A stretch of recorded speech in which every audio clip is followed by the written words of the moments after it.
You know how the flow goes of right of the show. Have you listened to it? Okay, awesome, awesome, awesome. Mm-hmm. Yeah, it's great. Thank you.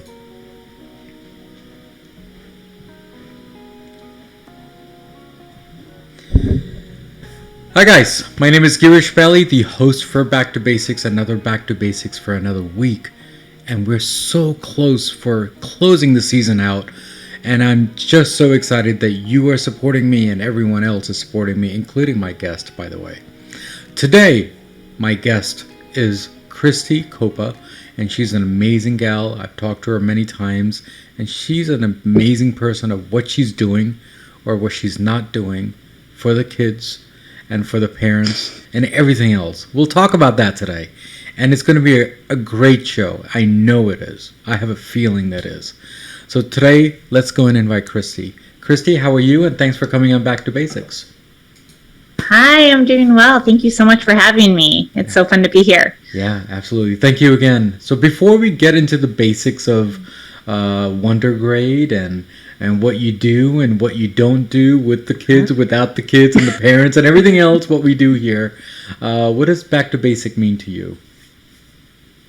Let's see. So I was thinking about that today in the car. I think what Back to Basics means to me is that we just, as a society and especially as parents, we just tend to make everything so complicated.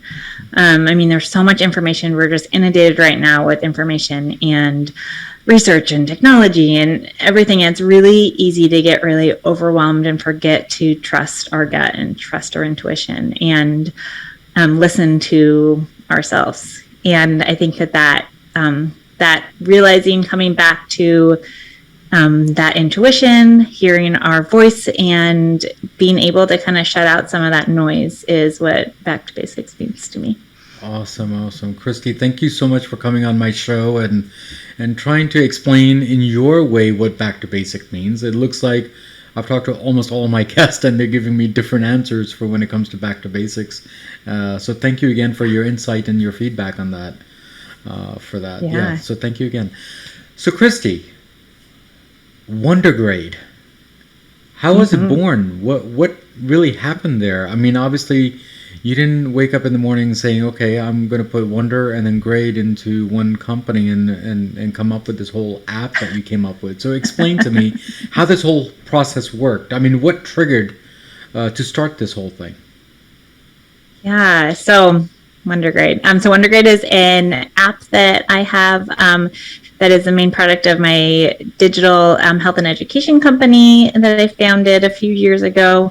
And we teach coping and regulation skills to young kids 3 to 8 and help their parents learn how to incorporate those skills into everyday life and form new habits for mindfulness and calming down and regulation. So my background is in nursing. I was an oncology nurse for many years before I had kids. And then when I had my second daughter, I decided to take a little bit of time off and be home with my kids. And during that time, I noticed my oldest daughter, who was 3 at the time, was really struggling with kind of regulation and anxiety. I mean, I know that that's very common for that age group, but her struggles seemed to go beyond what was typical, where she was having panic attacks. She couldn't get through the night for fears. She wasn't able to be away from me. And so I decided to take her to get some help and brought her to a therapist. And we were really working in therapy at some regulation skills, at kind of helping her learn how to recognize what was going on in her body and then how to actually calm her body down so that she could kind of move through this big feeling she was having. And then we'd have these amazing sessions in therapy, and we'd come home and I would just feel completely lost again because something would happen the next day and we didn't have therapy for 2 weeks.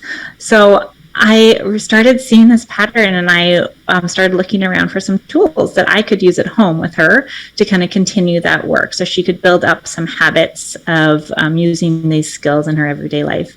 And I was really frustrated that I couldn't find a lot that was applicable for her age. I mean, she was 30 years old. So these meditations that were 5 or 10 minutes long, or these activities that use these, really big words, just didn't work for her. So at the time I was thinking about going back to nursing, and I decided to create some tools that worked for her. So I got certified as a kids mindfulness and meditation yoga teacher. I started teaching kids and started really creating some tools that worked for young kids. My passion was that I wanted other parents to feel empowered in those in-between times, when kids weren't at school, when kids weren't able to be with a licensed therapist or a counselor, how parents could actually kind of help their kids get the resources in those everyday moments. Sure. When kids really needed the most. So when the pandemic hit last year, my husband is actually an app developer, so I came to him and I said, hey, can you turn this into an app? And he did. And so we have been working the last year and a half to get all of our tools. I really wanted something that parents could have with them 24/7. So kids always had access to helpful and healthy coping tools, no matter what was going on, and that parents had that resource at their fingertips. So that was kind of the idea of making it into an app versus having classes or a book or something else. So we've been working really hard, doing lots of research, collaborating with a lot of different professionals, and that's how we came up with the finished product, which is the Wondergrade app. Awesome. Thank you so much, Christy, for that. So give me 1 second. Let me go and talk to my audience 1 second. So what she has done is she found that there's a gap between what needs to be taught for kids and what needs to happen, right?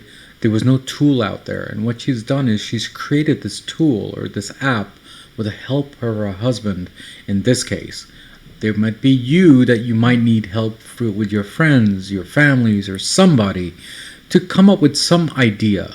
So basically what I'm saying is that if you find something missing in the world, I'm pretty sure there's a lot of things, just come up with innovative stuff, just like what she did here. So yeah, Christy, thank you again for that. Mm-hmm. So how many numbers of kids do have this problem? I mean, is it just 10 people that we know, or is it a big number or percentage of having this issue?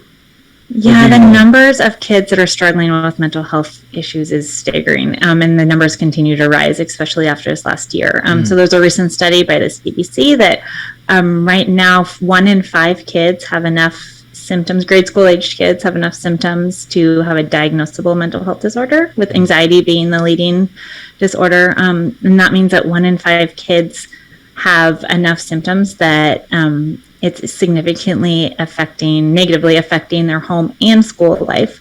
So it's a lot of kids. My daughter she's in 2nd grade. She has 20 kids in her class. So when I'm in her classroom, I'm looking around thinking, like, gosh, 4 or 5 kids in here are struggling significantly with anxiety.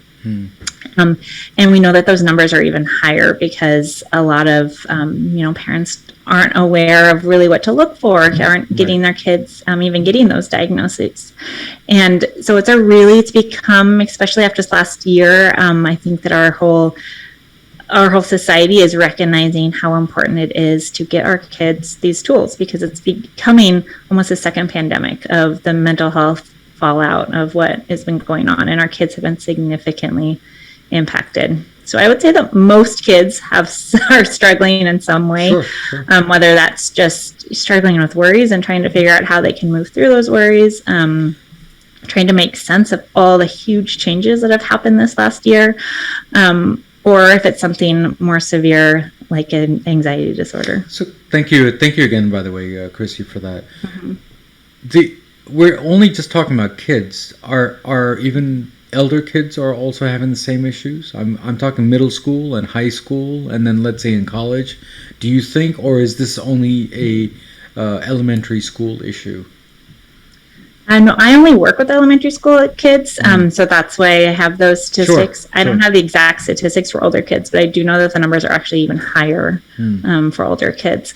And one of those reasons is that kids learn kind of their stress response, the patterns of how they're going to cope with stress in early childhood, which a lot of people don't understand how early those patterns are actually developed. Right. And so kids are, if they're not exposed to these healthy tools at a young age, those patterns become harder and harder to change as kids grow. And so we start seeing more unhealthy patterns the older kids get if they're not given the correct tools, the right interventions in order to kind of make healthier choices. So I don't have the statistics, but I do know that it's, yes, very significant among older kids as well. Yeah, well, we need to be aware if there's any issues like that with middle school or even high school or even college for that matter. And if anyone is listening to this episode, please let us know. I mean, we want to make a good awareness to do these situations and fix this problem. Not that it's a big, huge problem, but it's actually, it is a problem to be solved. It is a problem to be solved. Yeah. So thank you again for that. Now, besides the app, is there something else that you do, even online courses or online stuff, or is it just app-based only? Right now, we just released the app, so I've been really focusing on getting those tools out. I also have a lesson plan. I had a lot of teachers that were reaching out to me saying, oh my gosh, we need these tools in our classroom. But the app was very intentionally focused, designed around a home environment. So I took the activities and I made them into lesson plans for teachers. So we have lesson plans in a lot of classrooms right now. And then we have some exciting new projects coming later, but right now those are our two kind of products that are out on the market. Yeah, thank you. So how do we sign up for these things here on the app? Is it just a free app, or is it a paid app or a subscription app, or how does this work? It's a subscription, so it's available on an Android or on Apple. And we have a free trial right now, and we have a section for grown-ups that has a whole bunch of education and tips and even some meditations for grown-ups, and then a whole section for kids that have our actual tools. They're 1 to 5 minute little videos that help really teach kids and help kids internalize these coping tools so they can use them later. So you can sign up anywhere you download apps. So we have a free 1 week trial, and then it's a paid subscription. You can either do a month by month subscription or an annual subscription. Yeah, thank you again. Now, how is this different than me getting help from a psychologist or even a counselor in school? So how is that different between the two? Yeah. Well, this is definitely not a replacement for therapy in any way. This would be something that you would use as an adjunct to getting professional help. So I am a huge advocate for professional help. My own daughter is in therapy. I've been in and out of therapy my entire life. I think that it's incredibly important to get kids professional help if you feel like that's needed. What our app does is it really helps kind of complete the picture. So we know that kids really learn by repetition. They learn by seeing something over and over again, and they are very visual and creative learners, and they learn through play. And so what it does is it takes some of these concepts that they might have been introduced to in therapy or with a counselor, and it really brings them to life so that the kids can internalize them, remember them, and then apply them later. And it gives them an opportunity to continue to practice. I've heard from a lot of users that, their kid will choose one activity and just watch it over and over and over and over again. Of course. And then when something comes up, they're at a park and something happens, or maybe they're at, grandma's house and they're feeling lonely, then that tool is so ingrained in their head that then they're able to apply that and use that to calm down in a healthy way. So it's just the continued learning, the continued support, and it's also support for parents. So, therapists work with the kids a lot, and sometimes it's difficult for parents to have all the information and education behind how these tools work, how to apply them, how to kind of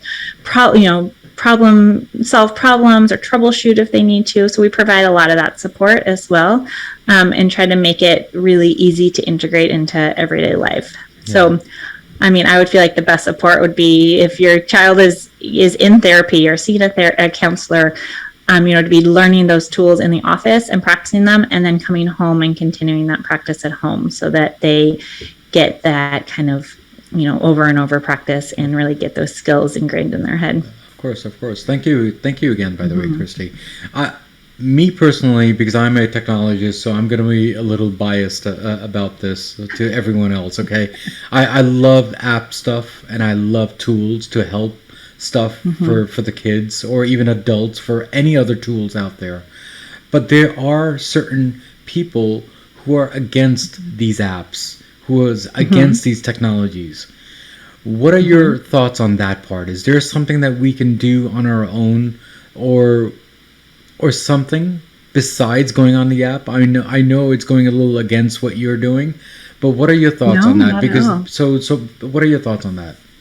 Yeah. So yeah, that's definitely one thing that a lot of parents are really hesitant to have something that adds more screen time into their kids' life. So as far as the way that our app is made, it's definitely not something that your kid even necessarily needs to use on their own. It's built in a way that the kids could maybe even watch the videos once or twice and use that as the videos as a training tool, and then practice on their own without the videos. Or if it's something that the parent doesn't want their kid to use at all, it's a really great training for parents that they could use and see and learn some of these tools. They're very simple. They're very easy to use. They're very easy to remember.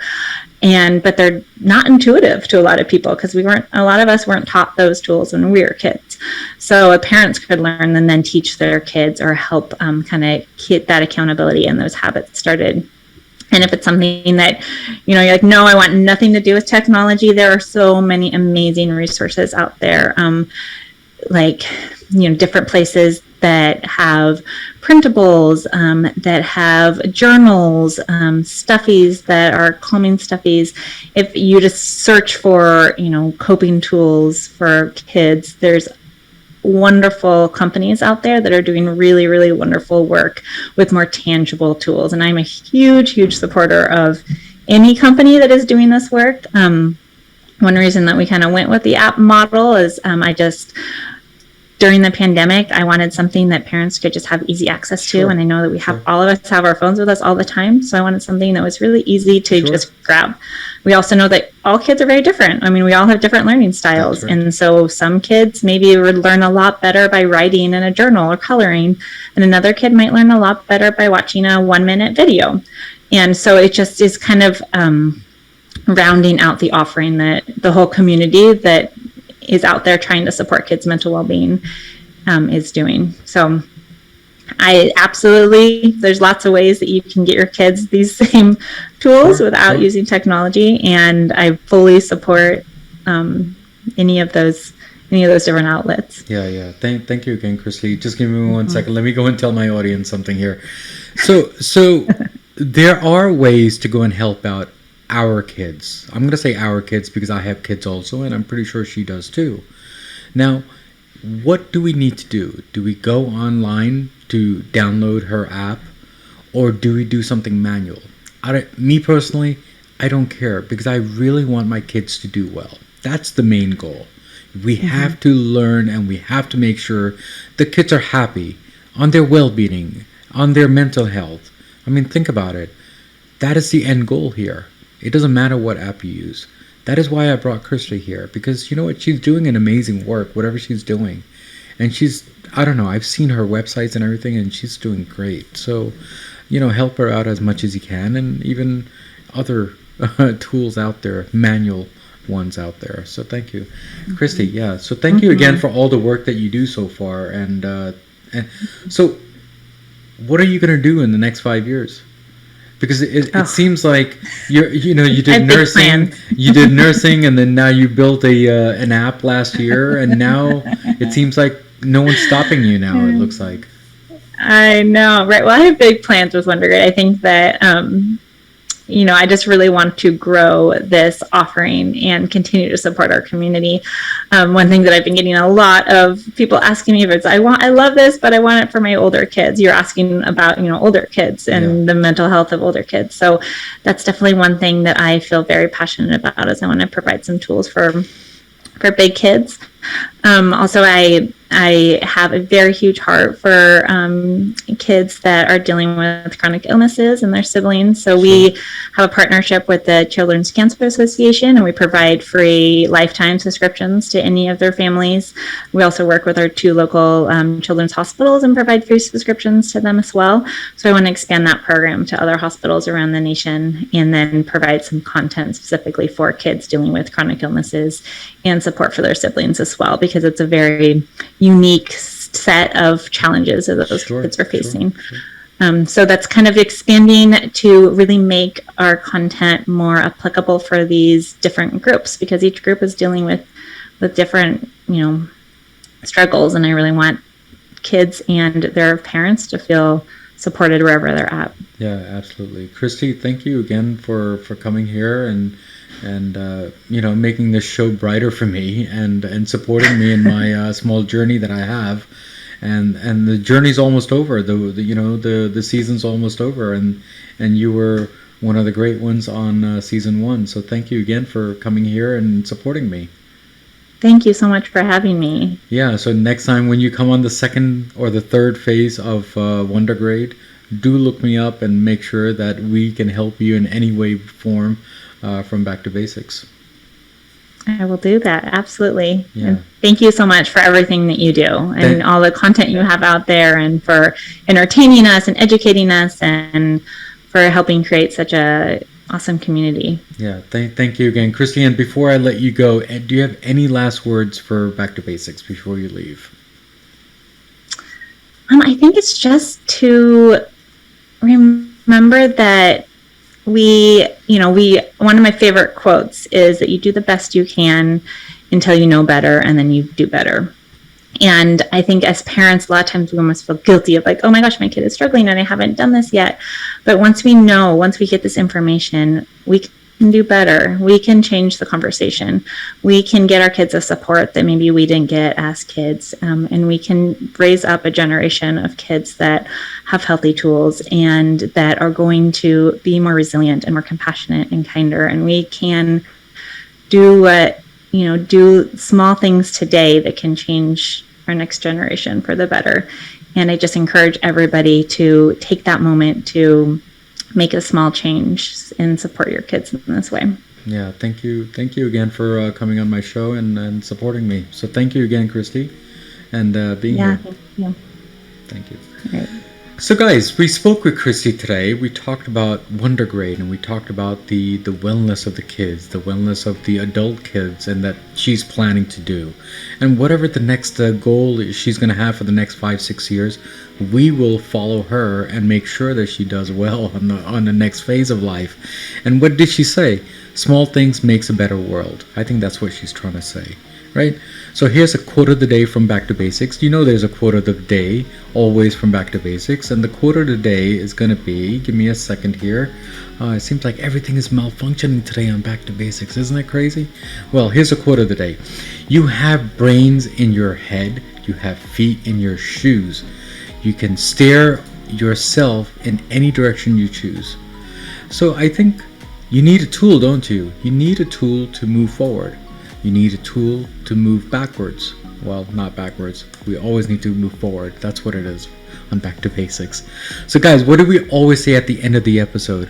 Everything in life goes back to basics, and that's what we did today, guys. Guys, take care, God bless, and see me next season or next week. We have one more week to go. And guys, comment as much as you can. Good, bad, ugly, either way, it'll make my show stronger. There are 3 things that's going to be awesome in this show. You know that, and I know that. But she doesn't know that. The content is going to be amazing. Guest is going to be massive, great. And of course, as always, the host is going to be the best of all. So guys, take care, God bless, and I will see you next week. Bye-bye.